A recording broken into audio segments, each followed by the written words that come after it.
পাল্লা যা করে আল্লাহ। পাল্লায় ভোট দিলে কি দেশ থেকে চাঁদাবাজি দুর্নীতি বন্ধ হবে? চাঁদাবাজি করার বাদ দেন গো। আমি ধানের শেষে ভোট দিতে চাই।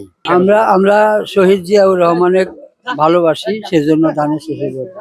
আমার ব্যক্তিগত না, শুধু আমাদের বেলকুচি 5 আসনে বাংলাদেশ জামাত ইসলামী মনোনীত প্রার্থী অধ্যক্ষ আলী আলম সাহেবকে আমরা বেলকুচি আসনে চাই। জামাত ইসলামী ভোট দিব। জামাতের মার্কা কি? দাঁড়িপাল্লা। বিএনপি রেখে আপনারা জামাতে কেন ভোট দিবেন?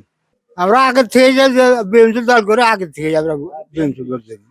যেহেতু আমরা নৌকা দেখেছি, ধানের শীষ দেখেছি, এবার আমরা দাঁড়িপাল্লাকে ভোট দেব এবং বিজয়ের আশাবাদী। বিএনপি রেখে জামাতকে কেন? বিএনপি পছন্দ না, বিএনপি চাঁদাবাজ। আসসালামু আলাইকুম, আপনি কেমন আছেন? আল্লাহ রাখছে ভালো। সেটা তো সিরাজগঞ্জ 5 আসন। এই আসন থেকে আপনারা সামনে নির্বাচনে কাকে চাচ্ছেন? আমি বলা হারবো না, ভোট হলে ব্যক্তিগত ব্যাপার। আমরা এখন সিরাজগঞ্জ 5 আসনে রয়েছে। এই আসন থেকে সামনে জাতীয় সংসদ নির্বাচনে আপনারা কাকে চাচ্ছেন?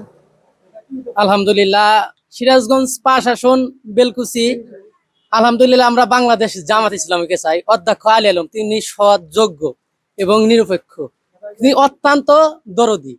আমি আমার ব্যক্তিগত না, শুধু আমাদের বেলকুচি 5 আসনে বাংলাদেশ জামাত ইসলামী মনোনীত প্রার্থী অধ্যক্ষ আলী আলম সাহেবকে আমরা বেলকুচি আসনে চাই। বিএনপি তো সবাই বলছে বড় দল, তাহলে বিএনপি কে বাদ দিয়ে আপনারা কেন জামাতকে চাচ্ছেন? বিএনপি আসলে বড় দল, ঠিক আছে, পর্যবেক্ষণে বিএনপি বর্তমান যে কার্যকলাপ তাতে অনুযায়ী আসলে সব দলই তো দেখা হয়েছে। আওয়ামী লীগকেও দেখছি আমরা, তারপরে বিএনপি কেও দেখছি। আমরা চাচ্ছি এবারে আমরা ইসলামী দল চাই, সেটা বাংলাদেশ জামাত ইসলাম। বাংলাদেশ জামাত ইসলাম বেলকুচি 5 আসন থেকে অধ্যক্ষ আলী আলমকে আমরা এমপি হিসাবে দেখতে চাই ইনশাল্লাহ। ভাই কোনটা চাচ্ছেন? আসসালামু আলাইকুম ভাই। আসলে বেলকুচি 5 আসনে বলতে গেলে নাই। আসলে সারা বাংলাদেশে তো বিএনপি হলো বড় দল। বাংলাদেশে তো দলই ছিল দুইটা, এক আওয়ামী লীগ আর হলো বিএনপি। আওয়ামী লীগ ফ্যাসিস্ট সরকার 17 বছর রাজত্ব করে উনি তো দেশ ছেড়ে পালাইছে। তাহলে এখন দলই তো আমাদের দেখতেছি একটাই, সেটা হলো বিএনপি।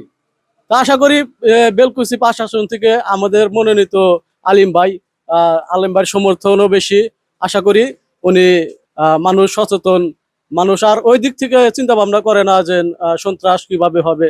সন্ত্রাসের দিক থেকে আল্লাহ কইলে 17 বছর যেভাবে ছিল এভাবে আর হবে না। আশা করি সামনে বিএনপি খুব ভালো কাজ করবে।